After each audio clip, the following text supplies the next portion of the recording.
Allô? Donc, pour le numéro 35, on voit les champs entre des plaques. On a des plaques infinies. On a une première plaque, on a une deuxième plaque, on a une troisième plaque infinie. Donc, on nous dit ici de part et d'autre d'une plaque infinie sur laquelle on trouve une densité surfacique de sigma uniforme. Bon, le module du champ électrique est donné par, comme on sait, cette formule-là qu'on a trouvée. Donc, le champ, c'est sigma sur 2 epsilon 0.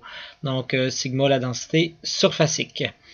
Maintenant qu'on a ça, en vous servant du principe de superposition, on se rend compte que ça, c'est indépendant de la distance. Hein? Ça, c'est vraiment le champ est uniforme si la plaque est infinie. Donc, et ça, peu importe la distance. Donc, je vais pouvoir, si j'ai plusieurs plaques, ben, additionner et soustraire tout simplement là, des champs. Bon, là, ils n'ont pas la même densité surfacique, mais je vais pouvoir tout simplement additionner et soustraire ces champs-là en X puis en Y. Bon, puis on va pouvoir trouver les 4 régions qui sont formées là. Je vais commencer avec la région numéro 1, donc ici. En prenant ça, je me rends compte que j'ai la plaque 1, j'ai la plaque 2, j'ai la plaque 3 qui vont me faire un champ 1, un champ 2 et un champ 3. Et en fonction des 3 champs, ben, je vais pouvoir raisonner puis je vais pouvoir additionner ces champs-là. Bon, en Y, on ne fait rien, c'est en X que le champ est dirigé ici, donc pas du tout en Y. Premièrement, on sait que, rappelez-vous que si c'est positif, ça s'éloigne de la plaque, puis si c'est négatif, ça s'approche de la plaque. Donc ici, pour ce qui est dans cette zone-là, pour ce qui est de la plaque numéro 1, on sait que le champ E1 va aller dans cette direction-là. Pour ce qui est de la plaque 2, E2 va aller dans cette direction-là. Et on sait que E3 aussi va aller dans cette direction-là, puisque c'est négatif. Donc là, ici, c'est vectoriel, il ne faut pas oublier. Donc, on va le faire de façon vectorielle. Donc, je vais trouver E dans cette région-là, mais je vais pouvoir additionner. Bon, E1, c'est quoi? Je sais qu'il est négatif en termes vectoriels. Je vais le mettre moins. Bon, c'est 2 sigma la densité surfacique divisé par 2 epsilon 0. Donc en I, en fin de compte, bon, les deux s'éliminent. Pour ce qui est de E2, ben là, ce que je me rends compte, c'est que ça va aller vers l'avant, donc c'est positif.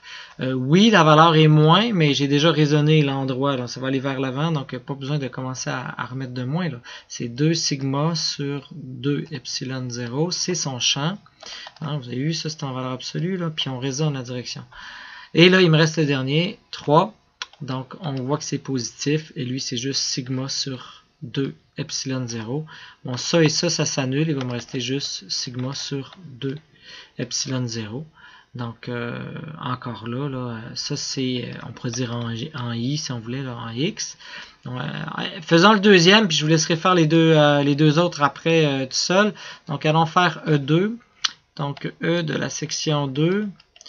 Donc, je vais prendre une autre couleur encore là et je vais faire E1. E1 va s'éloigner de la plaque. Donc, ça, c'est E1. Pour ce qui est de E2 et E3, donc, ils vont tous dans le même sens cette fois-ci. Donc, ils vont tous s'additionner, ils sont tous positifs. Donc, on voit que ça va donner 2 epsilon 0 sur 2 sigma, excusez, sur 2 epsilon 0, plus 2 sigma sur 2 epsilon 0, plus sigma sur 2 epsilon 0. Donc, c'est la même base sur 2 epsilon 0. Il me reste 1, 2, 3, 4, 5. Donc, 5 sigma en I. Donc, on peut additionner comme ça les champs, tout simplement, mais il faut raisonner les orientations.